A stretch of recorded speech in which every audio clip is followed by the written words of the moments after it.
All right, today's guest quickly ascended from the IFL to the USFL this offseason. In fact, so quickly that when we first spoke about interviewing, he was a member of the Duke City Gladiators, but today he is joining us as a member of the Memphis Showboats, the newest Shout franchise. Sorry, go ahead. I said, shout out to Duke Gladiators, though. Absolutely. The newest franchise in the USFL in the 2023 season. His name is JJ Wilson, the tight end from Auburn and ASU. Thank you for joining us, JJ. And how are you doing today so far? I'm doing great, man. How you doing? I'm doing great. Thank you again for joining me. I really appreciate it and moving it back due to my mistake scheduling-wise. You're good. I appreciate you having me, man. Absolutely. It's a pleasure. It's a pleasure. I've always been fascinated with guys that can play multiple positions. And when I started in on my research on you, I was already fascinated seeing that you had played wide receiver, you had played tight end. But I really got into my research and I saw that you had basically played running back in high school. You'd thrown passes, you played linebacker, all forms of special teams. So basically, I wanted to start back in high school, but for a very specific reason. I wanted to highlight just how versatile you were. I mean, you ended up having a senior season where you had 124 offensive touches. Sorry, you threw passes, caught passes, and ran 73 times, collecting an insane 24 touchdowns if the statistics are correctly. Basically, that's one touchdown every 5 touches, which is insane to me for that many touches. But talk to me about how your usage changed that season in particular and what caused the spike in carries and touchdowns. To be honest, it kind of just as I got older and I continued to build my trust with Coach Mir at Valencia High School. Shout out to Coach Mir.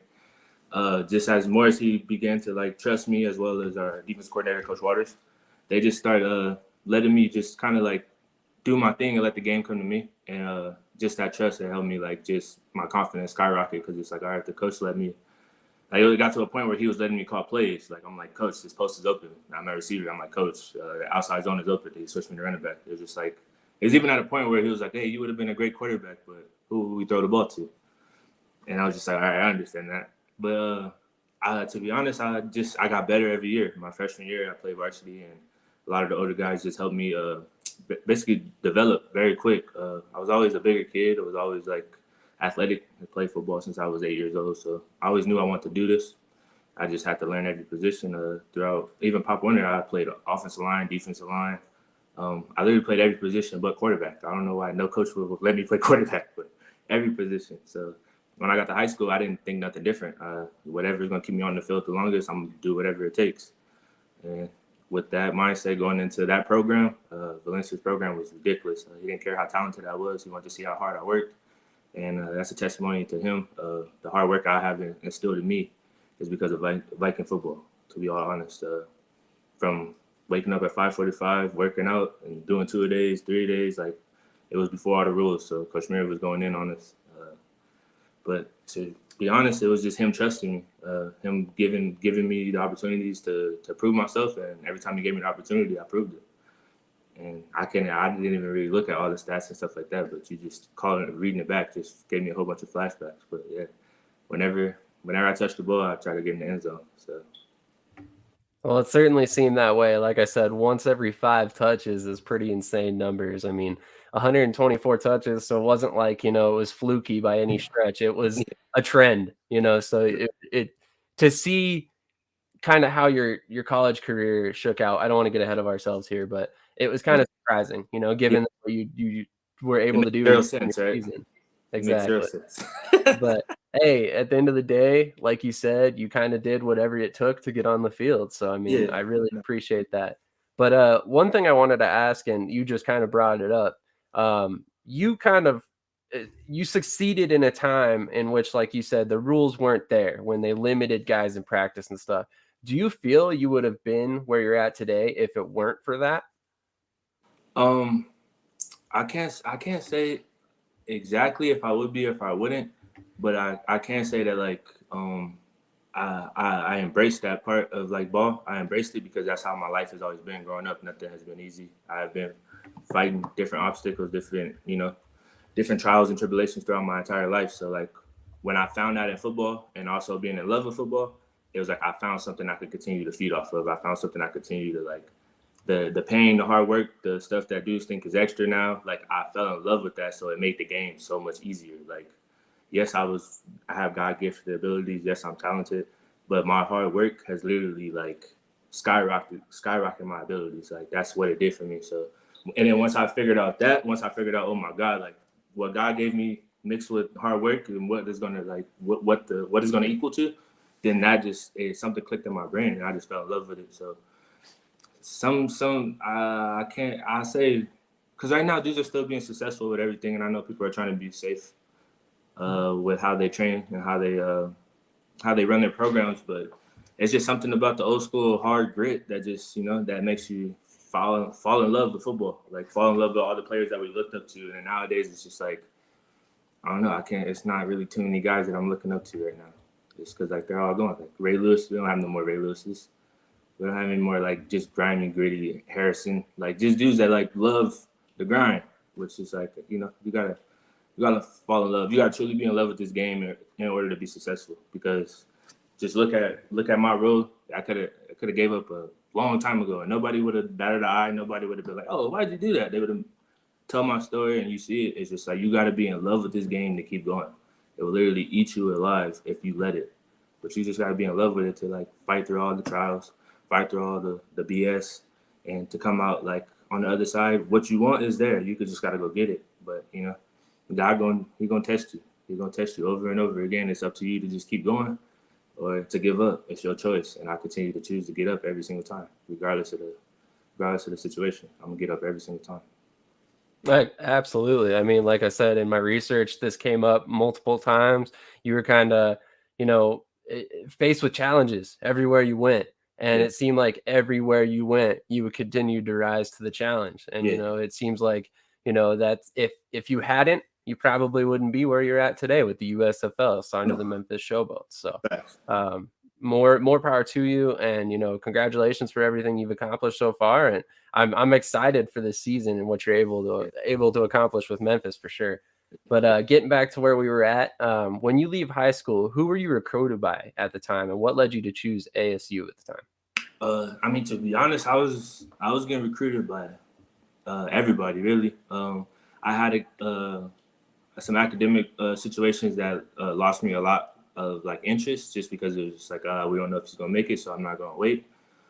So I really had the entire Pac-12 other than UCLA and Stanford because of my academic situation. I had a few SEC offers, like two, and then all of Mount West, all of the Big Ten. Pretty much like I think I had over 20, 25 offers. I was in the number 6 athlete overall in my class. So I was getting recruited pretty heavily. My top was at the time it was Utah, ASU, and Colorado. And in that sense, Colorado was recruiting me actually for running back.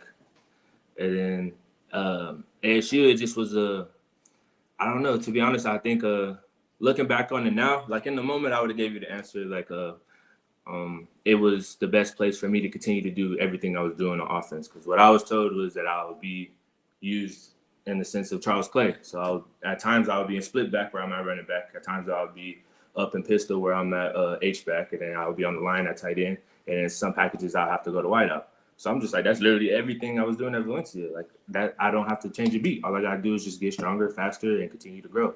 And I'm literally doing the same thing I was doing there. And then once I got there, it just wasn't what it was promised, if that makes sense.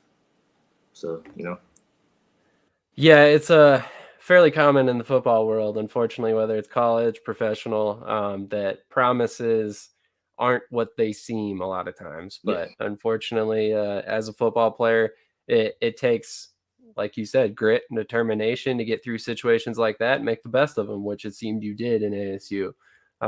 So we got a couple comments real quick. Tyler's tuning in. He said 661 #dirtmade. Yes, sir. And Yes, sir. Sumu Lewis, hopefully I'm pronouncing that right. Yeah, that's This is exciting. What's up, boss? Awesome. Thank you guys for tuning in so much. I appreciate it. Hit that like button. Definitely share this with your friends. Make sure we're getting this out to everybody possible. Maybe we can even get this man to the NFL. Yeah, let's get right. Let's get right. That's the road. Absolutely. So while at ASU, like I just spoke about a little bit, you are used fairly sparingly on offense, which Yeah. it made no sense to me. Yeah. Knowing you've played linebacker at a high level in the past, they end up approaching you to play some linebacker after some injury woes at the position. So tell our viewers how that conversation came about and your immediate reaction to the request to move back to defense. Well, to be honest, it wasn't even a request. To be honest, it was more so so damn, I want to tell a story because it's my story, but at the same time, I don't want to shed no bad light on nobody. But the truth is the truth. But the coaching staff at the time. So me at ASU, we went through 4 OCs, 5 DCs, and 2 head coaches in my time being there. So the first coaching staff that I started with, they came to my house, sat down, said that I was going to be doing everything. We're going to use you just how Charles Clay is. I was excited, good. One of my childhood friends was already there, Demario Richard, one of the best running backs ever to touch foot on the field. And it just made sense to me. So I was just like, all right, it's not too far away from home, but it's far enough. And then once I got there, literally, like, once fall camp started, I was with the tight ends the entire time. Then once fall camp started, like, we were running onto the field, and Coach Graham was like, go with defense. And I was like, go with defense?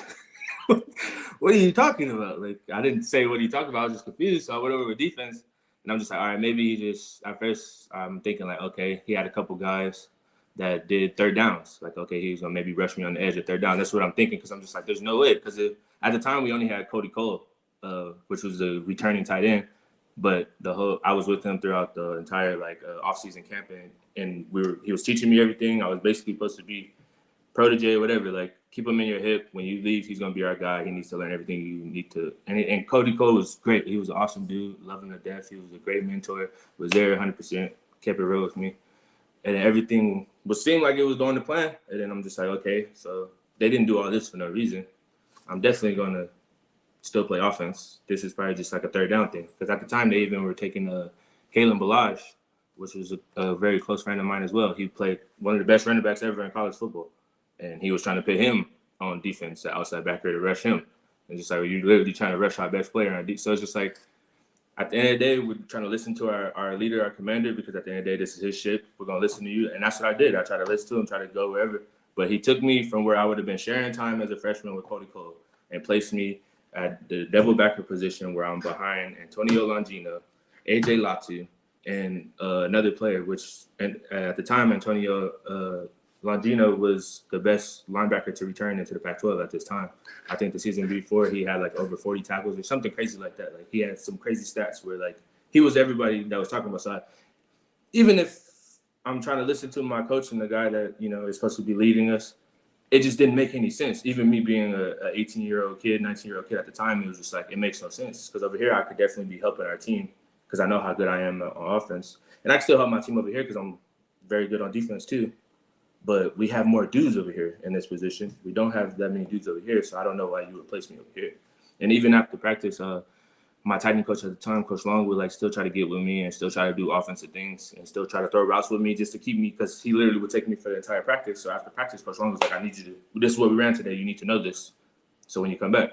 So I'll go do that. And at one point, Coach Graham got pissed off and was like, I told you stop throwing balls with him, stop running routes with him like he's playing defense. So at my time, I sit back, and I'm pissed off, me being a kid, me not understanding that it's a business, me not understanding that regardless of how I feel or what I say, this is the headmanship, and whatever he says is going to go. I didn't understand that at first. I just wanted to play ball. I just wanted to do what you promised me and my family that I was going to come here to do, what I was excited to do. If I was going to play linebacker, I would have went to the SEC. If I wanted to play linebacker, I literally would have went to Ole Miss. Ole Miss was my only full ride offer out of the SEC, and it was for linebacker, and I would have went there. I wouldn't have went to the Pac-12 to play linebacker. No disrespect or anything like that to the Pac-12, but that's just how I felt, how my thought process was. And for some reason, that's what he pulled, or that's what he ended up doing. So I end up having to basically listen to whatever he says. So I kind of just call I call Coach Mir and I call my dad. And I call Coach Mir's wife, because they're very, very close to me, very very great mentors to me and care about the well-being of me. So I sat down and I was pissed off. I wanted to leave. I wanted to transfer. I was like, this is literally nothing that we talked about. This is nothing we talked about in meetings. This is nothing we talked about at my house. I was just pissed off. So I'm trying to figure it out with all of them, and they literally told me, my dad and Coach Mayer told me, it was like, this is what you set out to do. You said you were going to do it. So I think you should figure it out. I think you shouldn't run away. I think you should be a man and stand on what you decided to do. Regardless if it's not going your way right now, all you can do is put your head down and continue to work. And I listened to him, and I was just like, let me be, at the end of the day, I never even thought that I was going to make it this far. So how can I be picky? That's what I'm talking. That's what I'm telling to myself. Like, I'm the first person in my family, my entire family, to go to college, to be in this situation. So like, how could I be picky? How could I be so selfish and think about me? So I took the advice of my mentors, and I sat down and I swallowed the pill, and I just was just like, all right, let's do this. So for a couple of weeks, I was at linebacker, and I just wasn't touching the field at all. It just made no sense. Like, I wasn't even getting a touch or anything like that. Like, not a touch, wasn't even getting any snaps at all. So I'm just like, all right, this is week 3. I'm not doing nothing. Like, this is crazy. The first time in my life, in my entire life, I've never done nothing. So I'm just like, something has to change. So I'm just like, at least let me go on special teams. Like, at least let me run kickoff, do this. So then I end up getting real close with our special teams coordinator at the time, Sean Slocum. Shout out to Sean Slocum. And he ended up just like teaching me like everything about special teams, like from hitting yardage to even like he was teaching me punt return and kick return stuff, as far as like try to catch the ball moving forward. Don't try to step back. The one step you take back, the kickoff team has 5 steps on your 1 step back. So it was just like just little things like that. And it was just like a game within the game. So I fell in love with that. And then I ended up starting on every special teams as a freshman. And then we got to like week 4, it was the first game of Pac-12 of league. And my fault, this was a horrible time to do it because it was literally USC week. So I understand his frustration in me doing it. But at the same time, I'm 4 or 5 weeks in of just frustration, like not understanding any of this, because I literally would have been having 4 or 5 weeks of tight end, like full go, like split reps with Cody Cole, like doing my thing. So I didn't really understand it. So I just went and walked up to his office, and I sat down with him. I'm like, Coach, I don't mean no disrespect at all. I understand you're the head coach and this is your shit, but I truly believe that like it would be for the team's best interest if I play what you recruited me to play. And then he blew off the top, got pissed off, and he was just like, basically like, I do this for a living and I know what I'm doing. So if you don't want to listen to me, then that's on you. A couple other things were said. A lot of people know the full story, but I'm not going to go into full detail what he said, because I believe that, it was just a heat of the moment. I hope that that's not truly who he is in the moment, but I'm not about to paint him in that light, because I truly wish the best for him. But what he said to me as an 18-year-old kid was, I would never say to anybody's child. I would never, if somebody said it to my child, yeah, it would be an issue. But so in that sense, I was pissed off how he talked to me, but then when the situation was over with, I was happy because he's like, all right, I got what I want. So it's like, all right, now I'm going back on offense. But then I go to run out to practice, and then he took me off of all special teams. He took me off. He told the offense that they can't use me, and then he sent me on scout team. And I was like, all right, it's cool, whatever. He's mad right now. But then I go on scout team, and I'm playing scout team offense, and I'm just going crazy, And then it makes him even more mad. So then he sits me out of practice, and he makes me literally take a knee, and like I can't do anything anymore. So that ended up happening. And then afterwards, another situation happened in the locker room that it is between me and him. And again, I would never say it to anybody's child. And if anybody said it to my child, it would be a high issue. And this is the second time that this has happened. And then so that was another moment where I was just like pissed off and kind of did to call my dad and Coach Mayer, let them know what had happened, what should I do. And they were just like, okay, yeah, emotions are high, situations happen, but at the end of the day, you got what you want. So stick it out, try to do what you need to do. And I tried to finish that year off good, do what I need to do. And then the coaching staff had left. The new coaching staff that came in, he wanted to use all 5 receivers. He didn't want to use the tight end. So then I'm trying to like drop weight to like get at least like, trying to get close to a receiver as possible. But at the same time, like I still want to be an H-back. So it's just like some stuff was still there for us. And then he ended up leaving. And then after that, I'm just like, you know what? I'm going to just go to defense because I have more control over my career than on offense. Like on offense, it's gonna take me and the quarterback to be on the same page, the offense coordinator to be on the same page, things to work out right, the right package. And it's just like we're learning a new offense every day or every year. We've got a new offense that we got to learn, a new coordinator to deal with. And then those guys want to bring in their guys. And then it was just every year, it was just like, I got to continue to prove myself. And I already did that to get here. All right, I did that to stay here. And then now I got to do it every year. I got to reprove myself because we can't keep a consistent coaching staff. So then I'm just like, all right, on defense, it's on me. Either you make the plays or you don't. So I went to defense. And then I went to defense when we had, I think our defense coordinator came in was Coach Bennett from Baylor. He ended up coming in, and that's when I ended up moving to the outside backer. And I was just like, all right, let me just try to do this thing over here, and just whatever's on me. That way I can't blame it on nobody else if I don't make it. It's on me. So I ended up making that decision. And then then I ended up doing pretty well. I ended up getting my first start. I ended up recording. I think I had like 2 sacks, 2 deflections, and a pick 6. And I don't know how many tackles I ended up having, but it was a decent amount. And then I just did pretty good, finish off that year. So coming into my senior year, then I'm like, all right, I finally got a good roll on things. Things are moving in my favor. So I'm just like, all right, everything's going great. And then we get a head coaching change. And then so now I'm back to the proven thing all over again, which was fine. It was cool. I really enjoyed my time with Herm and Coach AP and all them. I learned a lot from the individuals that were in that situation. And coming into that season, everything was going good. I had a great offseason. I had a great spring. Ended up getting named the defensive captain.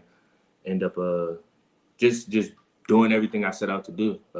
I was in the best shape of my life. Everything was going great. So, and then game 3 ended up coming around. I ended up getting like a high ankle sprain. It wasn't a tear or anything like that, but it was a high ankle sprain. It ended up setting me out for a couple of weeks, but it was mid-season.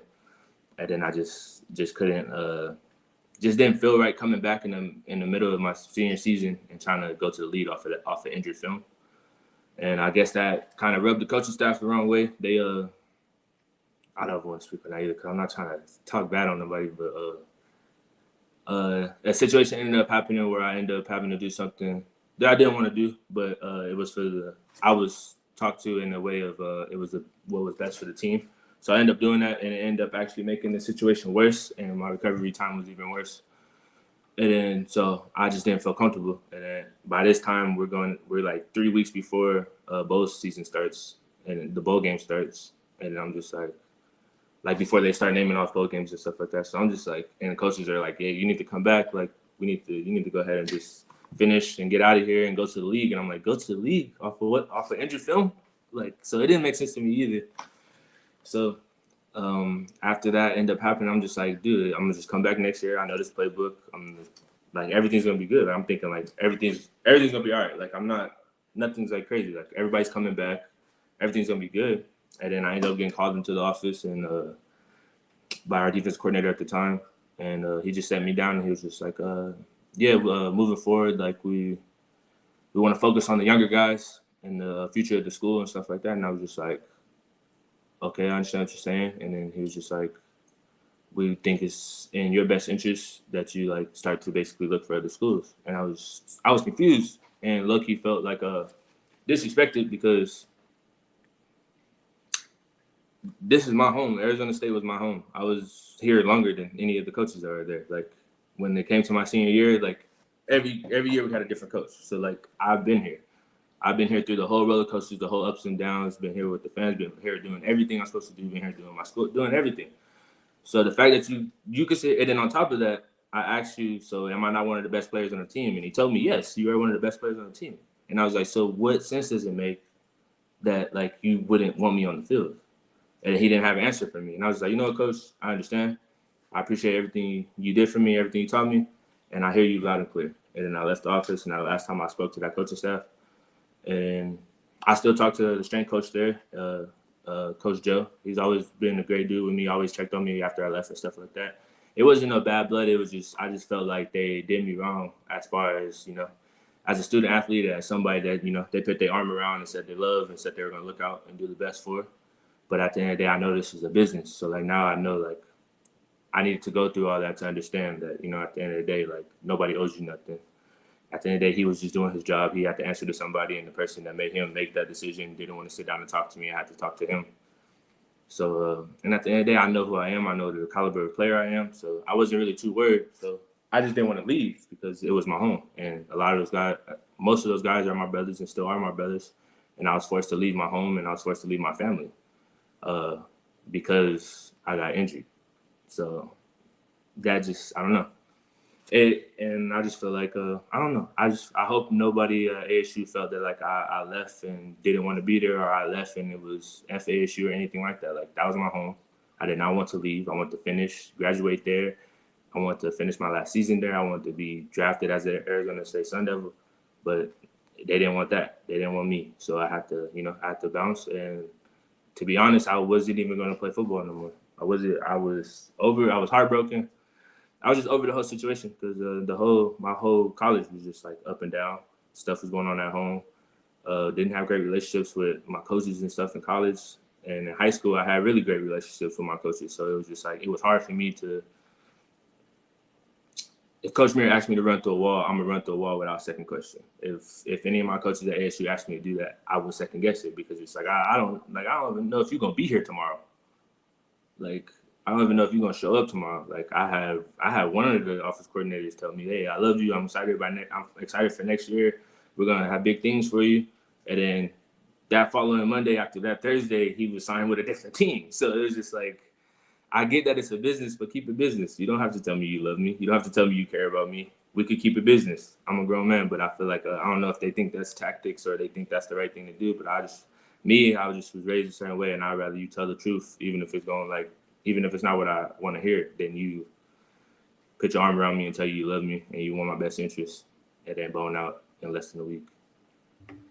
Yeah, I would completely agree on that fact.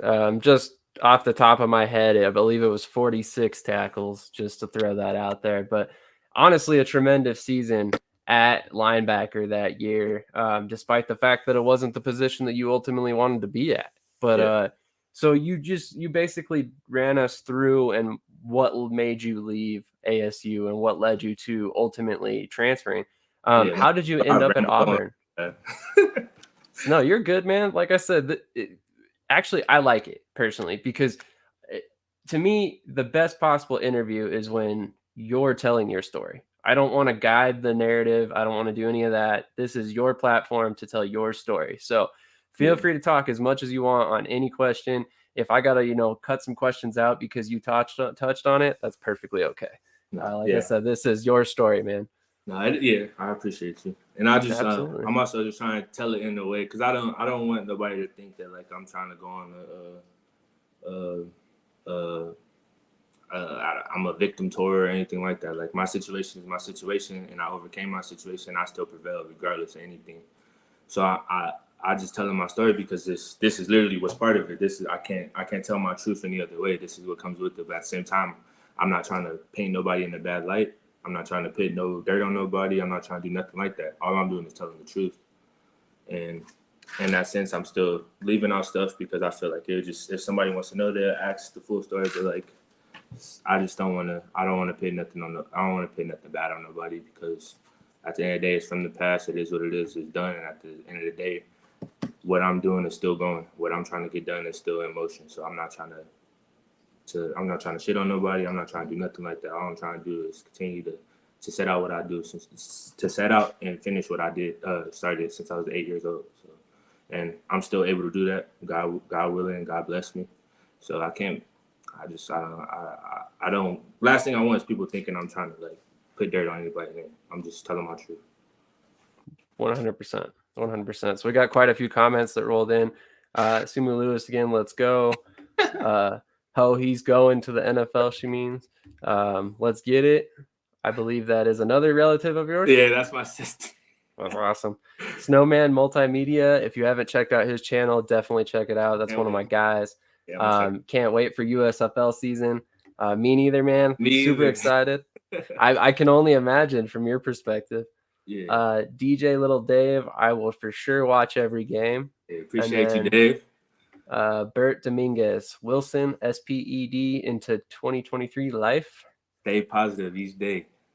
Gotcha. Okay. I was like, I do not know what that means, to be Yeah. honest. That's Coach Dominguez. That's another coach from Valencia.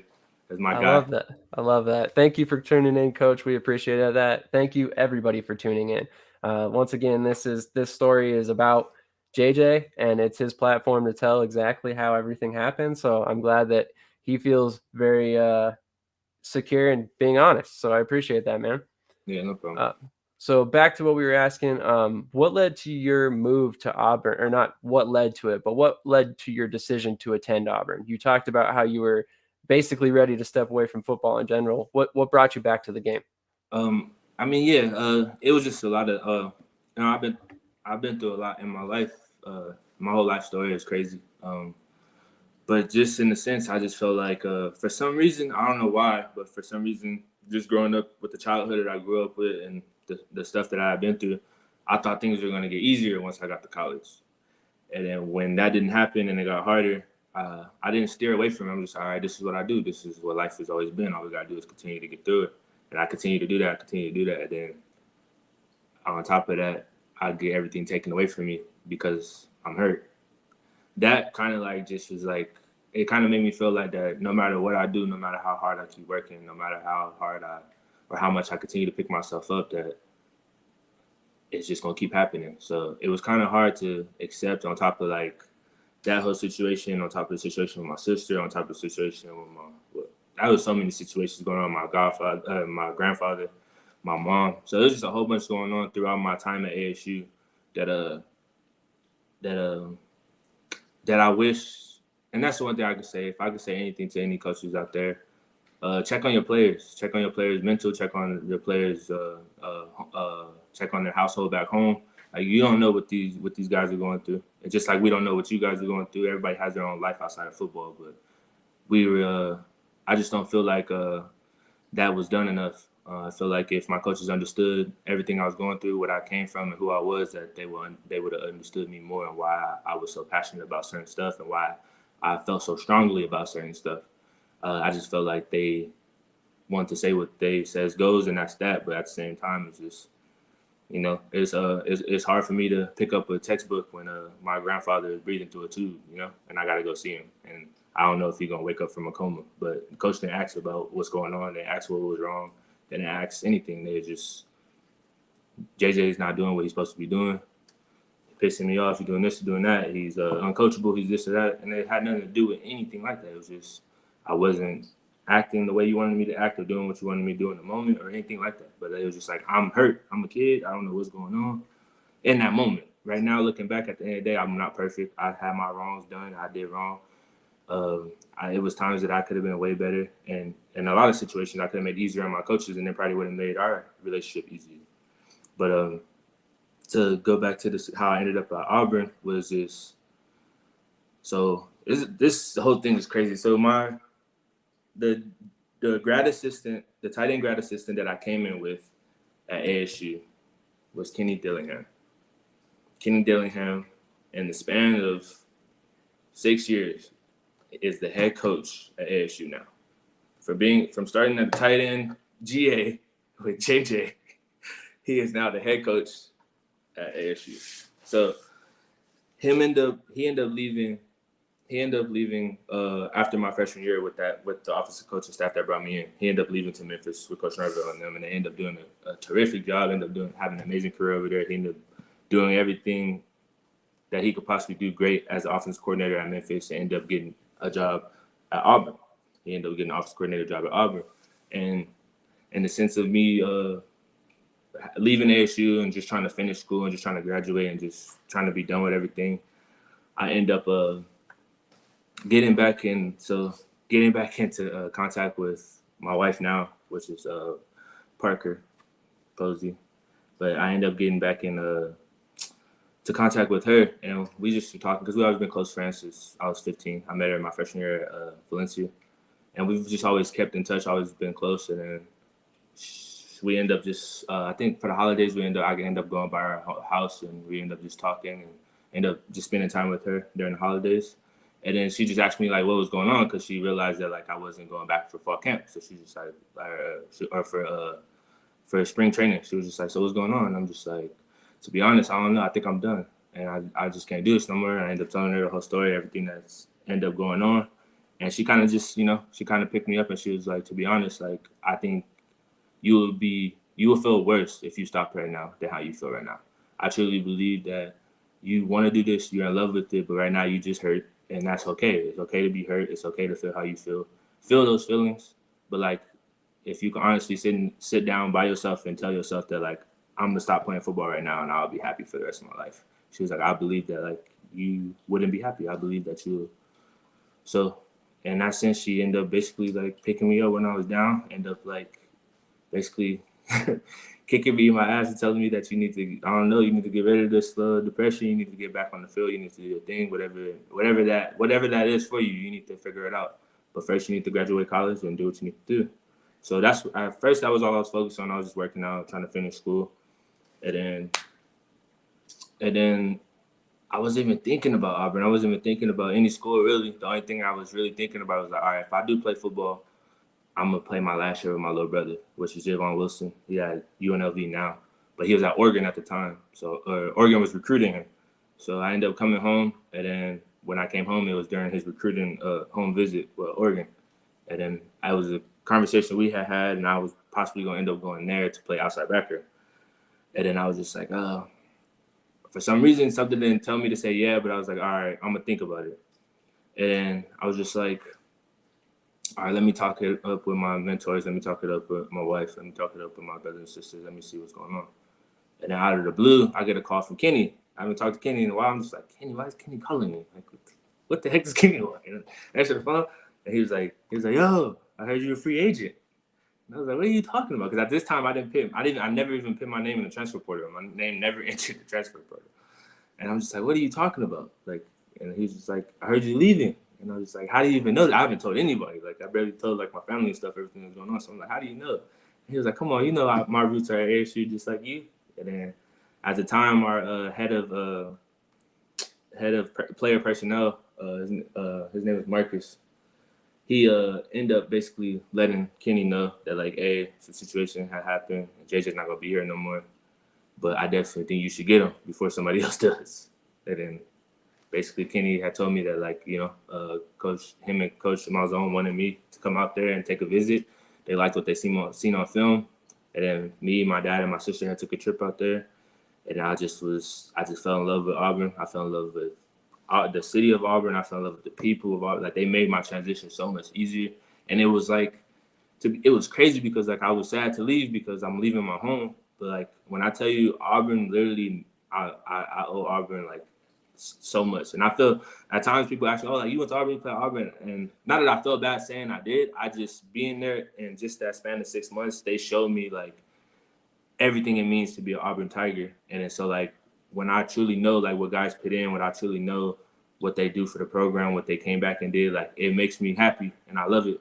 But it's just like at the same time, I don't feel worthy enough with just 6 months to be like, yeah, I'm an Auburn Tiger. But I'm truly, I owe them everything. I love Auburn. I definitely want to go back.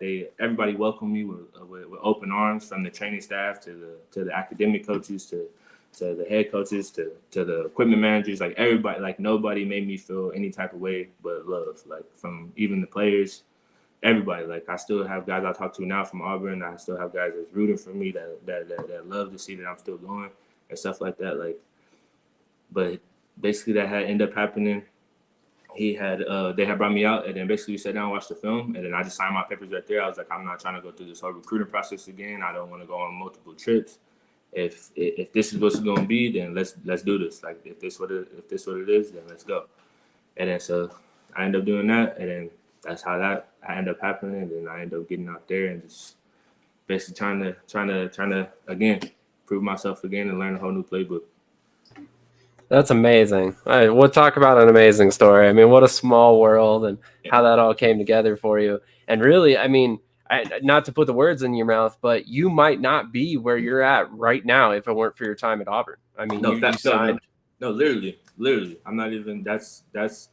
Yes, it looked good that I played both sides of the ball at ASU. Yes, it looked good that I played all special teams and I did a lot of good things. But the fact that I went to the SEC and played at that level and I got a dub against Alabama. But just playing at that caliber, just playing at that level with the caliber of players that are over there, like I think I proved myself on film. Going against guys every day, just going against guys every day that just not saying that we didn't have an impact to it, but it was just every position was a dude, and then every backup of every position was a dude, and then so it was like every game was a high caliber game. Like there was no oh, this week we could kind of get through this. It's like every week was a dogfight. Every week was you playing against somebody that could possibly be a first round pick. You playing against somebody that could possibly be be playing with guys I played with guys that were first round picks. So it's just like, it was just, not only did I already feel that I was that caliber of a player, but it forced me to find a new level of my game. It forced me to get better on a different level that not that I never thought I would reach, but that I didn't see before. So like I'm being around these guys and it's like the old saying goes, whoever you're around is who you are. So I just feel like it just forced me. I'm just like, dude, like I'm out here. I gotta go crazy every play to at least get looked at, because I'm literally playing against all these dudes that are gonna be first round picks. So it's like, and all of them were great dudes. Nobody, like, everything was great. Like everything was all, like, my time at Auburn was definitely like a great time. It was something I'll never forget, and definitely part of my story. Definitely a huge part of my story. But that was I say that and Griff really was what got me my contract. That's amazing. That's amazing. So actually, at Auburn, you play with another guy who's pretty well known in the spring football world now, Sal Cannella, correct? Yeah, that's my guy. He was my roommate. That's awesome. That's Yeah, awesome. that was my guy. That's my guy. That was one of the guys that we still talking with. His story is crazy as well, and he's just another dude. And I had even talked to him a couple of weeks ago, or I'll say it was a couple of weeks ago, or whenever he ended up signing his contract with the XFL. Yeah. I end up reaching out, and we talk every once in a while, but I just end up letting them know, like, I appreciate you just not giving up and just showing that, like, it's still possible, because I've been just literally working multiple jobs and just continue to training and literally training with no sense of any contract coming in sight or any opportunity coming in sight. Like, that's the most difficult thing to do, is because, like, you don't know what's next. All I kept doing was, like, I just got to keep training and obviously, like, pay my bills and take care of my child. So, like, I need to work. So over and over, and it's just like, dang, all I'm seeing is more and more dudes just giving up. More and more dudes just, all right, I'm over it. Like, COVID won. Like, it's no way I could get back in. Then you see Sal. Like, I don't care about nothing. I'm gonna find some way, I'm gonna find a way in there, and he does it every time. He hasn't given up, and it's a testimony to him. And it's a lot of other dudes that have been doing the same thing. At the end of the day, like, the reason why I'm here, the reason why Sal is where he is we just didn't quit. We still going. Like, it's a marathon, and I'm gonna run it at my pace. At the end of the day, some people go first round, first pick overall, and some people come out of free agency. That is what it is. At the end of the day, it don't make nobody no different. If you could play, you can play, and we're gonna see a lot. Absolutely. The reason why these spring leagues exist is to give guys like you chances to show the NFL that you didn't get the opportunity that you deserved, quite frankly. So I'm excited for your ability to finally give that display at the professional level in the USFL, because it's high level talent that are playing in the USFL. And then in terms of your life, I'm sure that what you're being paid by the USFL is going to significantly allow you to focus on football for at least a couple months out of the year, which is in turn very valuable to players like yourself. Yeah, no, I think a lot of people don't truly. I mean, nobody truly understands, like, what it takes unless you're in it. Like, unless you truly are in it or you're involved and love it, you don't truly know, like, what it takes to even get an opportunity or a look. Like, some dudes work just as hard as us and don't even get a look, don't even get an opportunity. So it's hard to, like, continue to pick yourself up and continue to tell yourself over and over, like something gonna shake, something gonna happen, something gonna fall in place. You just gotta keep doing your part.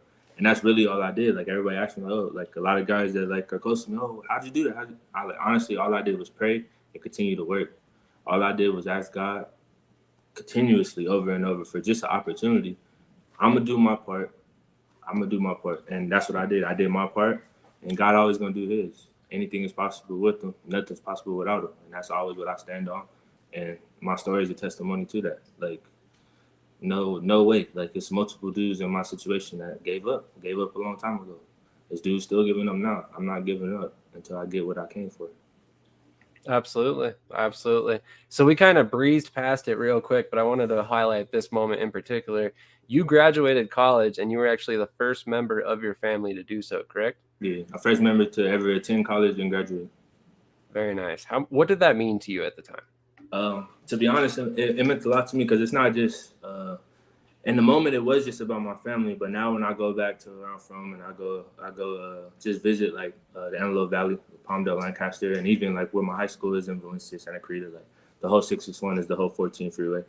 But like whenever I go back, I just see dudes and I see how much I impacted a lot of people that I didn't even notice until like now when I go back. I didn't notice how many people looked up to me. I didn't notice how many lives I affected by just being me. Like not even going on my way to talk to people or going on my way to mentor people, but by literally just being me, I inspired a whole bunch of people. A whole bunch of people started watching football just because I was playing in high school. Like I have a couple friends that told me that my mom didn't even like football, but she liked watching you play. Like you made my mom fall in love with watching football. Like my mom didn't even want to go to my games or like my games.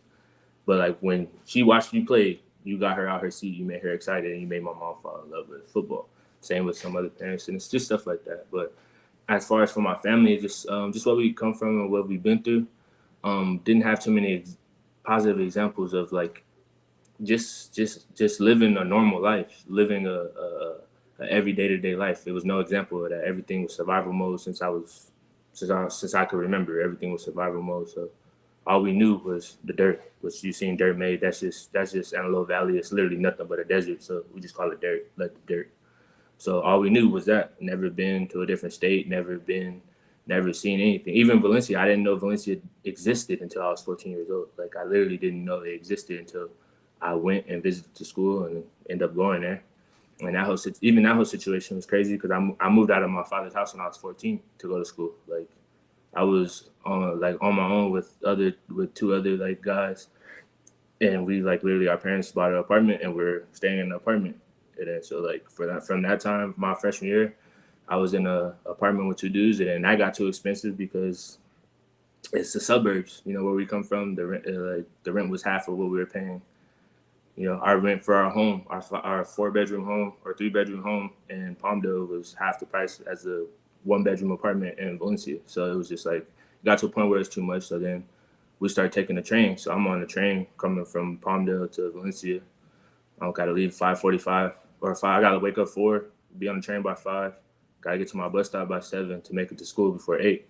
So I'm doing that every day. And that's what I'm saying. I never gave up on any situation. I could have gave up and went to a school where I was living at, but I knew for me to get the best opportunity I could possibly get, I needed to play where I was at. So my dad and just my family continued to pick everything up.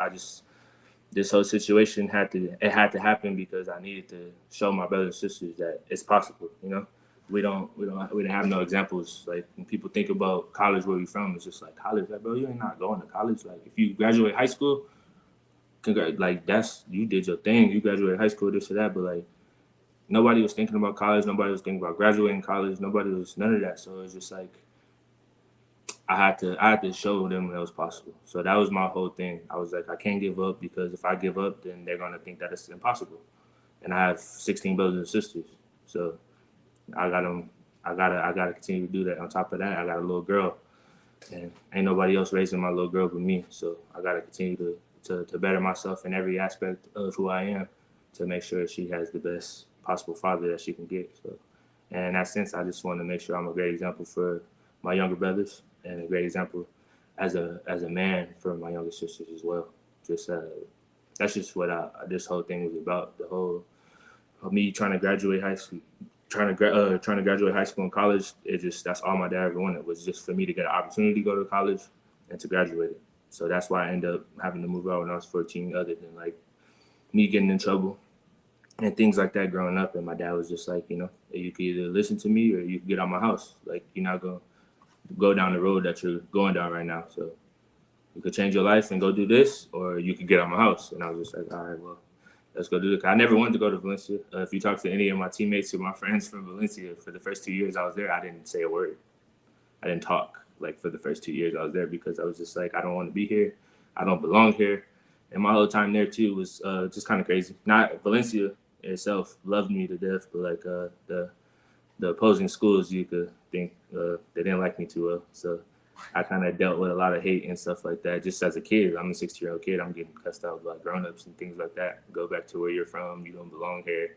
Things like that. So this whole thing it's nothing new to me, like me receiving hate. And it's crazy because people don't even know me, but they're quick to say things about me. But when they get to know me, people truly know who I am, how big of a heart I have, how great of a person I am, and how crazy my story is, and how everybody could like take something from it and some type of motivation or just learn something from it. So once people get to know me, then the whole perspective of me changed. But I can understand how not knowing me and just seeing perception of me, like, I guess I look like an asshole or something. I don't know.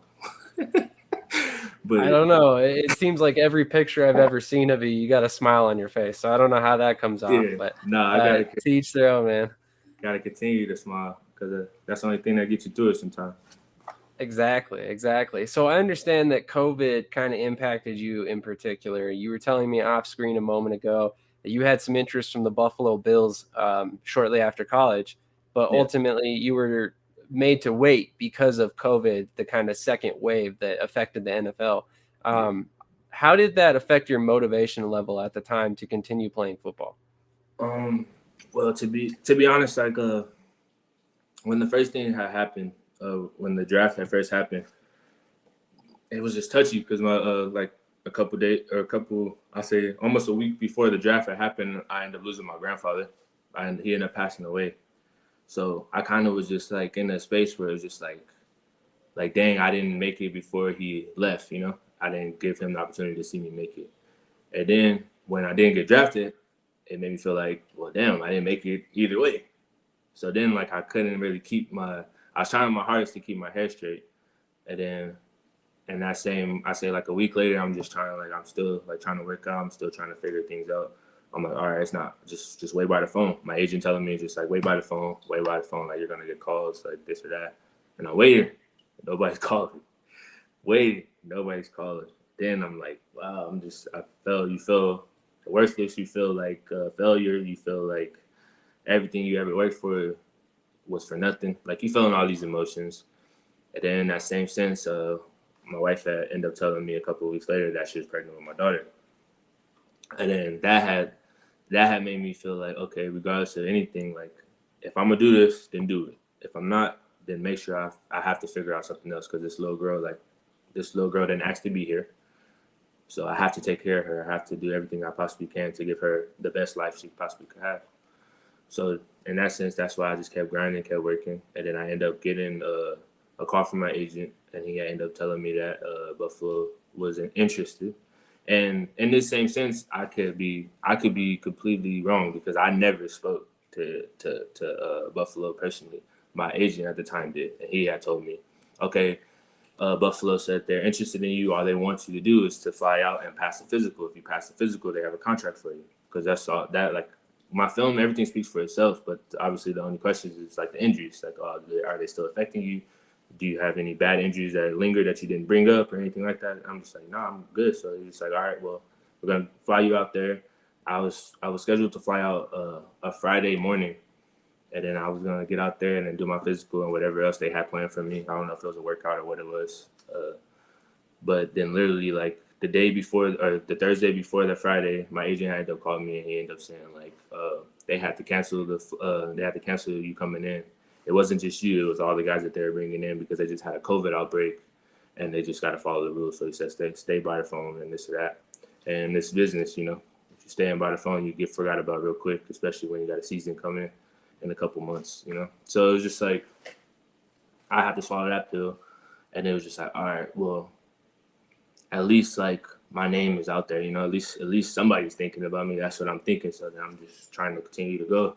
Then I go a whole year without hearing nothing. And then it's just like, dang, like, what do I do? Like, do I continue to grind? Do I continue to work? Like, because like I don't know if it's gonna pay off. And at that same time, you got a family to take care of, and then that kind of creates certain situations because it's like, okay, like I understand you want to do this, but if it doesn't happen, what are we gonna do? What is this? What is that? We have a kid. We got to do this. We got to do that. I got brothers and sisters that I need to take care of. All these things are running through my mind as a man, as a provider, as a protector for my family. Not only my daughter and my wife, but for my brothers and my sisters. All this is running through my head. So I don't know. I didn't have no questions or anything. All I did was continue to just go. Like I didn't have no answer. I didn't have no I didn't really have nobody there to let me know that like, okay, like if you just keep going, something will happen, something will shake. You could talk to this person, you could talk to that person. I didn't have no connections at all. But the only connection that got me in there was my connection with my ex teammate and him having a connection with Griff. So it honestly was just God, like me just talking with God every day because I didn't have nobody else to talk to. A lot of when that draft card didn't come and people didn't see my name up there, and I was getting ready to go to the NFL, and I was getting my contract and things like that. People stopped calling. People stopped checking on me. People stopped, you know, people start. Then you start hearing questions like, "What's next?" You know, "What's your plan now?" Like, or what did you think about this career? How you feel about doing this? This pays well. And it's just like that rubs you the wrong way too, because it's just like none of y'all coming with things like, oh, well, where could we go to training? Who can we go rub shoulders with, rub elbows with to like get you in a room with somebody to talk? Where could we send film? How could we get your film? Like nobody's coming at me with that. Like everybody, I say other than my brothers, my sisters, and my father and my wife. Other than that, like everybody was just asking me like as soon as I didn't get drafted, it was just like, what's next? And then now like a lot of those people were like now or, oh, I'm so proud of you. I'm excited. You're gonna do it. I knew you were gonna always do this. I knew it was gonna happen for you.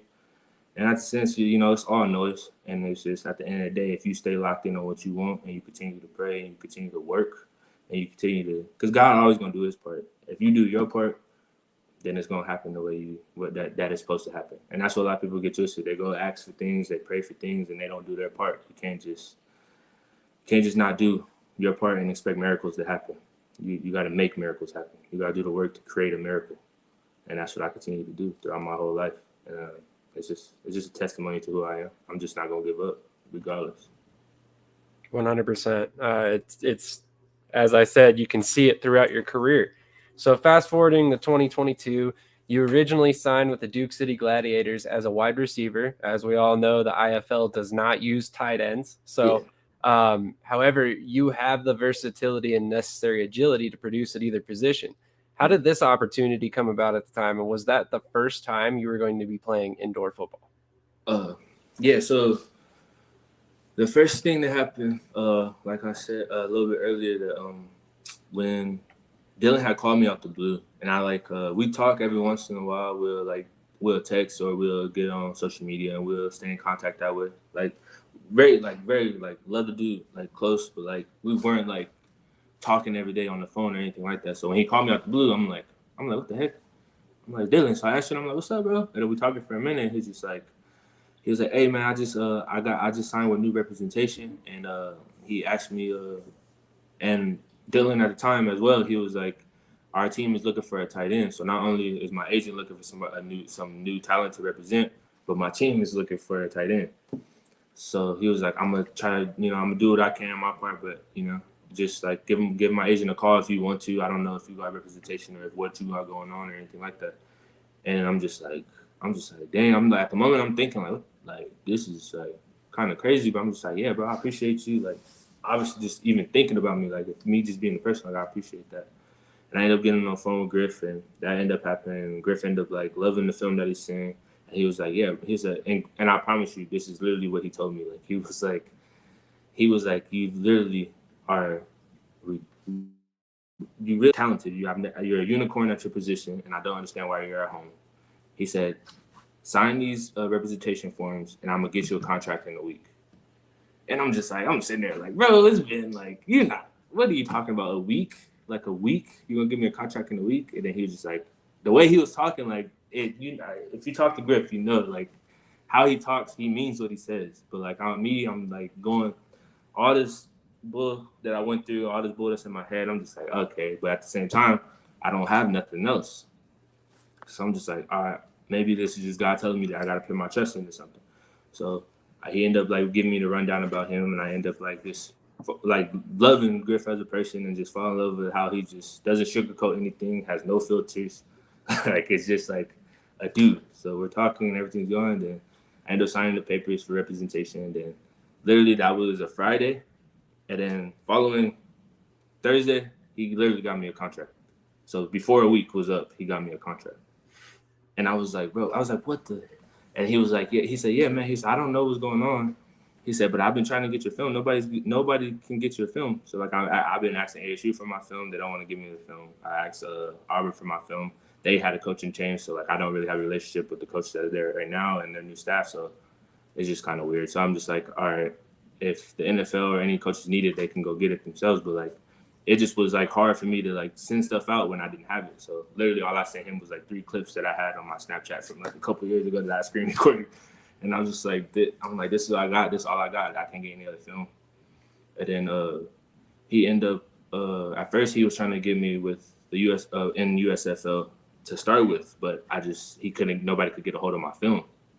So they were just like, there's nothing to see. Like I could go pull up I could pull up the live games and stuff like that, but they want the film. So that end up going. I'm just like, at the end of the day, I got an opportunity. And then the whole new deal with the IFL and XFL, like I'm just thinking like, all right, regardless of anything, I got my foot back in the door. If it's indoor league, I don't care. Like I just want to be back on the field. And that was the first opportunity I ever got to even play any type of professional football. So I was just excited about that. My family was excited just to like know that like I'm back doing what I love, regardless if it's like, you know, not at the highest level that I would like. It's still back doing on the road to go do and get what I want. And then so that whole thing was going on. I was excited about that. Just to get back out there and just to literally get back out there, and the fact that like I had camp coming up, the fact that I could say that, oh snap, I gotta get ready for practice. Just like I took that, and I can understand now more so than ever that like I took a lot of stuff for granted, and in this game you gotta truly love and respect the game for the game to love you back. For you to get what you want out of this beautiful game that we love, that we all love so much, like you literally have to respect it. And that was what another great mentor of mine, Coach Mir's wife, she always taught me that since I was 14 years old. She like, you have to respect the game. You have to. And in that sense, you can't, you know, show up on Friday, didn't practice all week, didn't work out, and just expect to have a ball out game. Like you got to respect the game, respect what is required to be great at it, and know always that you got to put in the work. So that's what I always leaned on. So I just was excited to get back out there, and that ended up happening. That situation ended up going good, and then I didn't hear. The crazy part is I didn't hear anything from the Duke City coaching staff. I didn't get a call from nobody or anything. All they did was send the contract through email. I signed the contract, sent it back, and then like I was just waiting. I'm just like, Griff, they didn't say nothing to me at all. Like, what do I do? He was like, just wait. I'm pretty sure they'll reach out.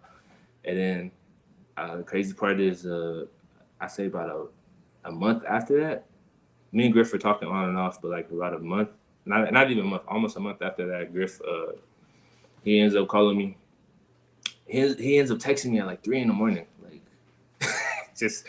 he's just like, hey, he's like, dude, I don't know, this doesn't sit right with me. And I'm just like, what are you talking about? Like, it's 3 a.m. What are you talking about? He's like, dude, you should be at least in the USFL. Like, you're just too talented. Like, I'm literally sitting here and I can't effing sleep because like it makes no sense to me. And I'm just like, well, I don't know what you want me to do, Griff. I'm like just blessed that I'll get to go to the IFL, and I promise you, like regardless of anything, like I'm gonna get out of there to go to the XFL. I'm gonna get where I need to get. Like not that I'm too good, but like I understand how the caliber of player I am. I understand the work that I put in. So if I get able to get on any platform to show that like I said, if you're good enough, they will find you. So I wasn't too worried, but Griff just, I guess it didn't sit right with him as an agent. So like he was just like, give me a second. I'm gonna send your film and all your stuff over to the Showboats, or to Dave. He said Dave was our GM, and then I'm just like, all right. So then I'm just like, okay, and I go back to sleep. And I wake up, I get up at like 7. I'm getting ready to go work out, and then Griff calls me, and he's like, I got you a contract, and I was like, yeah, you already got me a contract. What do you mean? He's like, no, I got you a contract. He was like, well, I didn't get it yet, but I'm talking with the GM of the Showboats right now, and he sent me like text messages and stuff like that, and then come to find out that the quarterback for the Showboats is Brady White, which is Brady White is a longtime rival from high school and a great teammate and friend from ASU, and it was just crazy how that all came in circle because about 2 years ago, when he had got an opportunity to play with the Memphis, with Tennessee Titans, I had reached out to him and commented on the bottom of his picture. I think it's still up if you go see it, but I said, one day you will be my quarterback. I was like, one day you will be my quarterback. I literally said that 2 years ago. I was like, one day you'll be my quarterback again. And he was like, and then he messaged back and said, I don't doubt it. And then this literally just happened. So that's what I'm saying. It's like, it's just God. I got blessed with opportunity, and it's on me to take advantage of it. And that's all it is. It's just everything fell into place. And that's the same thing Griff would tell you. He was like, it's just God. It's no coincidence. Everything that you pray for and everything you've been working for, you're gonna get blessed with it. You just gotta continue to, again, respect the game and put in the work. But yeah, that's an amazing story. It's crazy. And then the GM watched a couple film. I think I don't know how, but I've been trying to get my film from both schools for the past 2-3 years, and he got my film from both schools in like 20 minutes. And he was like, I love this guy. I'm signed it right now, send over a contract. He was actually so excited that he sent a contract and I signed it, and he just sent it to the front office, and the front office is like, there's nothing on this contract but his name. Like you didn't put like, he's oh my bad, I forgot to ask you all these. I'm just so excited. Like I forgot to ask you like what position you play. Like he knew, but he didn't write everything down on the contract. Literally, it was the contract and my signature at the bottom, and they're like, well, we have to get all the other information. Like he was just excited to get me in the system. So I appreciate Dave with that, and just appreciate the excitement. And that's like I'm saying, it just feels good right now. Everybody's welcoming with open arms, from the GM to even the players. I got one of our O-linemen reached out to me yesterday and added me to a group chat, and got to meet a couple of my other teammates and got to get a start on the playbook and things like that. So it's just everybody's just showing a tremendous amount of love. So right now it's just an easy process, more so just trying to do my best to stay patient because I'm just excited. At times I can't even sleep. I'll literally be up, and but that's again, like if I'm up, I'll just go get some work in. So I'll be up at like 2 a.m. and I'll just go hit the gym in the garage and just do my thing, just to like try to get tired enough to go back to sleep because I'm just excited to just literally be back on the field. I was talking to one of my teammates, Malik Lawal, who is my teammate at ASU, and he's also signed with the Showboats. He's an outside backer. And I was like, dude, I'm not gonna lie to you, I might literally cry first day of practice. And he's like, why? I was like, bro, because I just miss it so much. Like the fact that like I get to go to practice, like. And he's just like, oh, he said, you funny. He started laughing at me. I was like, I know it sounds funny, but I'm dead ass. I might cry. Like, just because you don't understand, like the old saying, you don't know what you got till it's gone. And I just feel like in the midst of like all the struggles and things I went through, I kind of lost my love and my vision on the game. So I kind of took certain things for granted. So I just the fact that I get to throw back on the helmet is just so special to me. Absolutely. So obviously you talked about it a little bit. You've got a connection with Brady White already, which is very convenient for these Showboats. Ironically, Brady White played for Memphis in college, so him being the face of the franchise at this point is kind of ironic. I love how it all came together like that. But how much? Sorry, go ahead. No, I was just saying he had a great career at Memphis.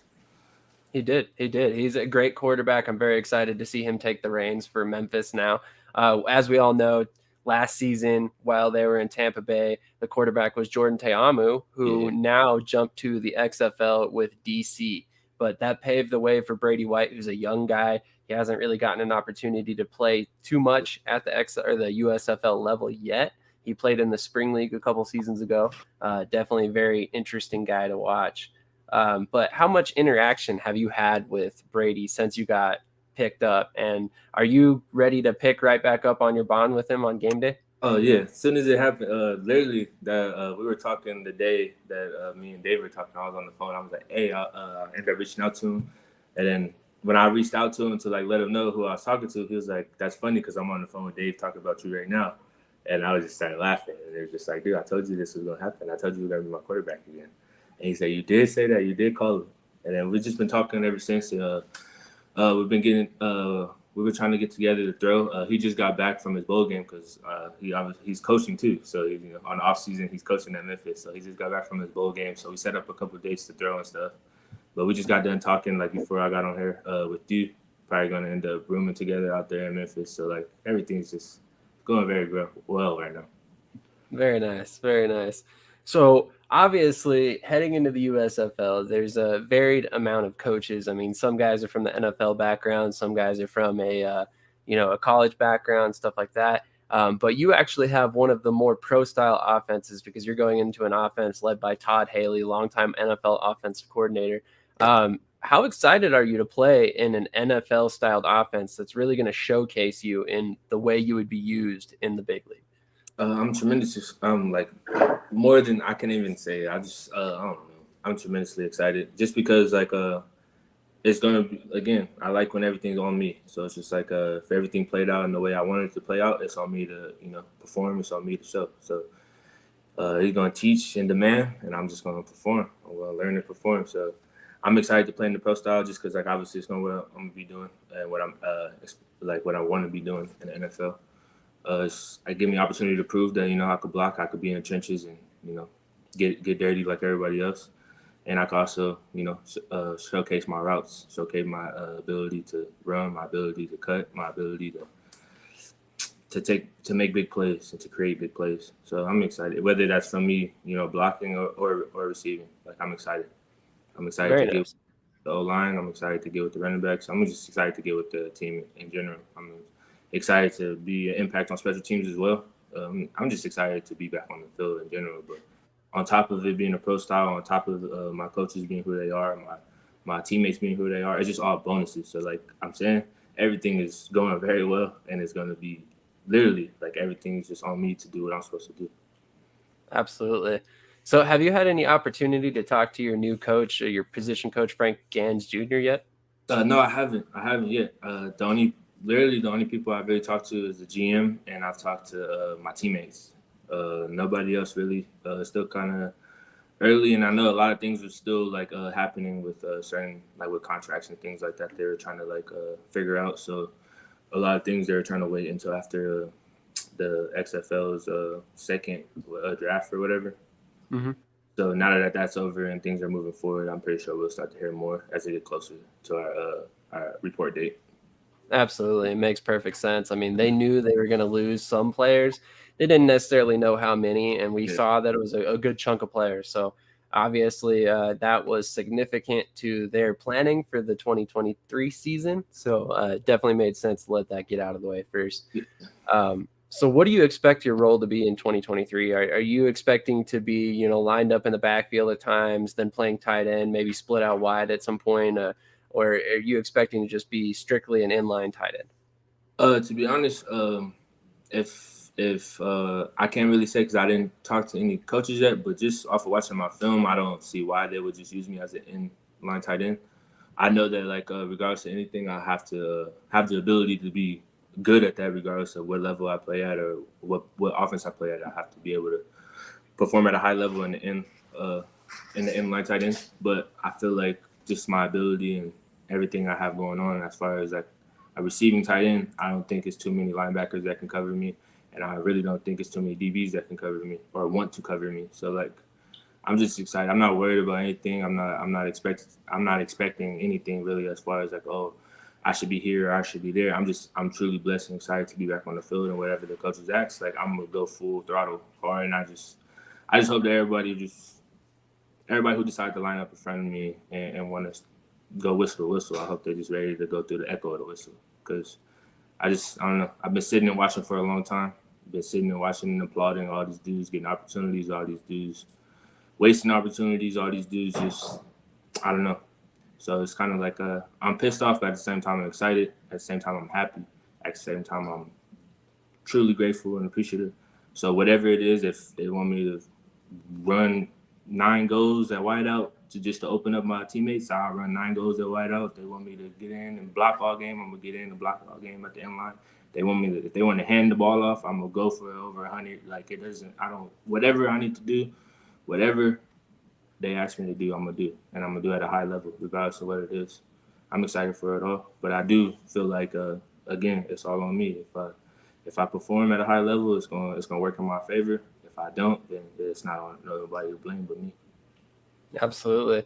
So you actually kind of prefaced my next question and one of my last questions perfectly. Last season, we saw a reoccurring issue with the Tampa Bay offense at the time. Again, they're Memphis now, in which they were 7th in converting on third down, averaging just 93 rushing yards a game in 2022.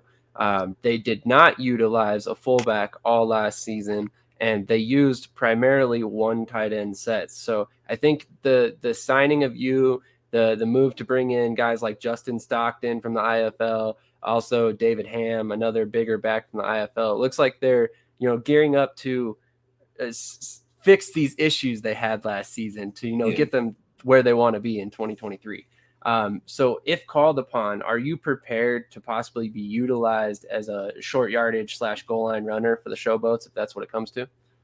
Yes, sir. If they want that, I'm pretty sure I would be excited for it, and I'm pretty sure they would be happy about my performance. Most of my handoffs in high school and my time at running back were out of pro style, and I just got busy on everything. So I'm not really too much worried. I could take it out of a shotgun, whatever. I'm literally whatever they will need me to do, I can do it.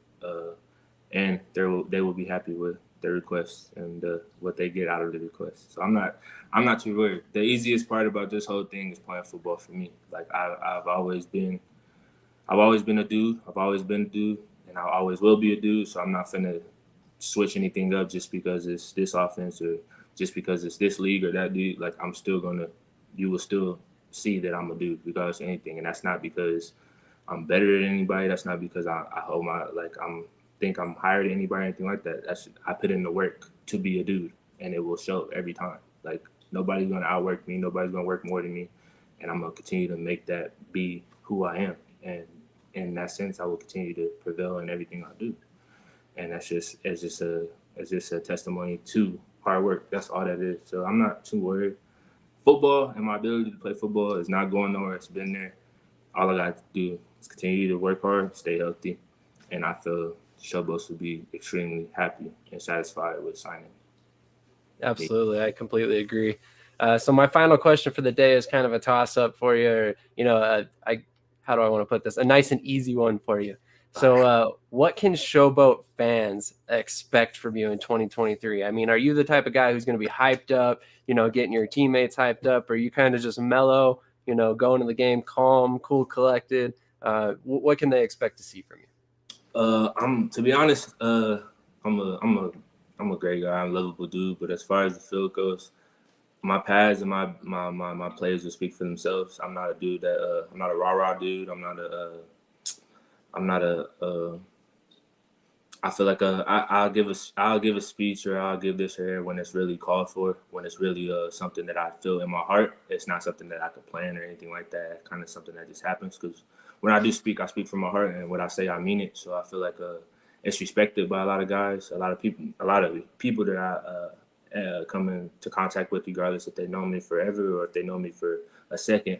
When I talk, people listen. People tend to listen and tend to grasp something from what I say. So if it's needed, I will, but I'm not the dude that's going, I'm not about to come out the tunnel dancing, grabbing grass, none of that. Like, I'll come into work with my tie, my button up, and as it is what it is. I'm coming to work. I'm coming to leave. When I leave, my uniform will be a mess. I'll make sure every drop of sweat that's in me will be out. Like, I don't know. I'm a true overall just ball player. I'm a football player, and I love this game to death. I don't use no titles. I don't do none of that. Like, I'm just a ball player, and whatever position I'm gonna be put in, I'm a ball. Like, that's how I've always been since I was a little kid. That's how I always will be. But I just feel like my plays and my the ability I have to play football will bring all the excitement that's needed.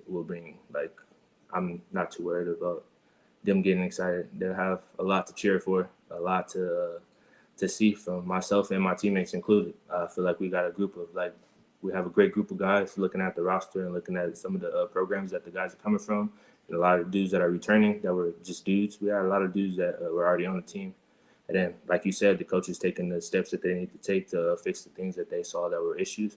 I just feel like the whole organization together definitely has a great plan. I feel like the coaching staff is doing a great job of finding the puzzles that we need and putting them together the way they need to be put together. And I feel like just coming into camp, like everybody has a good feeling. Like me and Brady even talking today, he just feels like a lot of guys feel more comfortable, I say, in doing the things that they need to do because it's their second year coming around.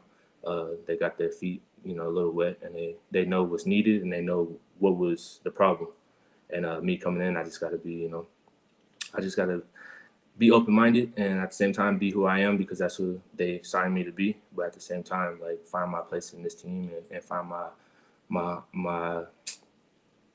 my place to be an asset and not a liability in all aspects as a teammate, as a brother, as a friend, as a learner under these coaches, like whatever it may be. I just want to make sure that I'm adding to the bucket and not taking from it. That's all I want to make sure I'm doing. So whether that's for the fans, for the coaches, for the organization, the entire organization together, I want them to feel at the end of this that JJ added to the Memphis Showboats. JJ added a lot. JJ added love. JJ added excitement. JJ added everything that we needed and that we asked of him. He accomplished and he did with a smile on his face. That's all I want to do now. I love that. I love that. So before I let you get out of here, is there anybody you want to shout out? Any teammates, coaches, anybody like that? You've got the floor.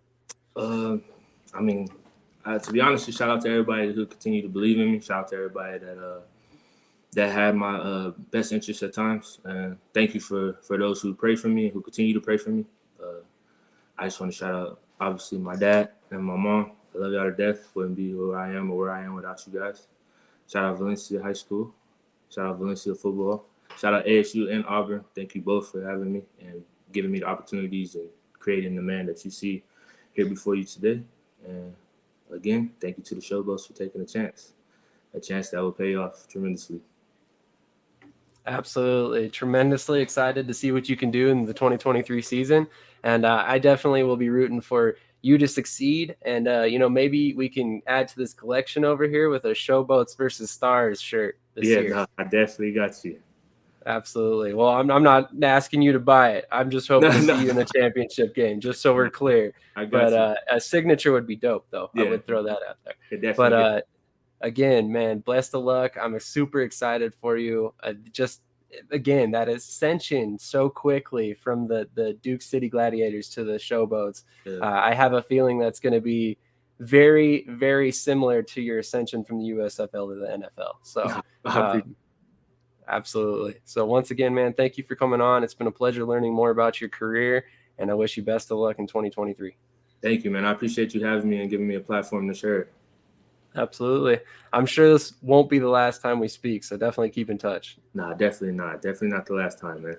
Absolutely. Have a great rest of your day, man, and thank you so much once again. You too, man. God bless. Later. Okay, once again, guys, that was JJ Wilson. Just a heck of a guy, a hell of a tight end, a fullback, a running back, a wide receiver, a linebacker, a defensive end. He can play special teams. Shoot, I didn't ask, but I'm pretty sure he could probably long snap if you asked him. So he can do dang near everything there is to do on the field. He's super exciting. Watching the few clips that I could find of him, unfortunately, I couldn't find a full highlight reel to play for you guys, which I normally do. But unfortunately, it's not available like he was speaking about. It's just not out there right now. But I'm going to try and do my best to try and acquire some film so we can put it out there for him and try and help him in his pursuit to get to the NFL level. Thank you for everybody who tuned in. I really appreciate it. We have a sponsor that helped me put on today's show, and that is Current. Current is an all-online bank, a modern bank for modern time, and it's something that we use here at Shady Sports Network for our network accounts. 4% interest on your savings account has been tremendously helpful to us, and if you use that code displayed on the screen right below me, you will get $50 for your first direct deposit when it hits your account, strictly for signing up and using our code. And we too get support from Current for that. So if you could use current and sign up with our code today, it'd be great. It would also help us create more and better content in the future. Obviously, it looks like I'm shooting this out of a potato, so it'd be great to get a better camera in the future. So all of your help is much appreciated. On that note, if you're a Memphis Showboats fan, I strongly encourage that you subscribe, like, and comment to this channel, because I will be having another Showboat player on coming up fairly soon. Running back Justin Stockton is a guy I've spoken to quite a bit off camera, and I'm looking forward to speaking to him on camera to learn a little bit more about his career. And again, he is signed to the Memphis Showboats for the 2023 season, alongside JJ Wilson, David Ham, Brady White, all these guys that I talked about earlier. So they're building a very strong roster out in Memphis. I'm super excited about it. And I do honestly believe that we're going to see an improvement to their record in 2023. And we could even ultimately see them representing the South in the championship game. But I appreciate everything. Have a great rest of your day, and check out this new commercial promoting our channel. This is Brett, and you're watching Shady Sports Network. Tune in, hit that like button. You might wonder, what do these guys do? Player signing announcements. I never in a million years thought you would actually come on to break this news. So without further ado, go ahead and tell everybody what happened today. Yeah, man. I just had a workout with the Cincinnati Bengals. Signing me right out. Without further ado, I'd like to announce that, I'll be taking my talents to Salina Liberty. This just in. The Major League of Football is reportedly collapsing, unable to pay hotel room bills, with players being kicked out of their rooms and hotel managers asking them to leave voluntarily without issue. And then we got Lions wide receiver Williams is debuting this week as a starter. That's something to look at as far as the eye test goes. And then another one on the eye test is Mostert might be coming back to Miami. And we can see if he has a role in this offense and see if he can be viable for the next couple weeks coming and help us in the playoffs and possibly towards a championship. That would be very nice because he's sitting on my bench right now.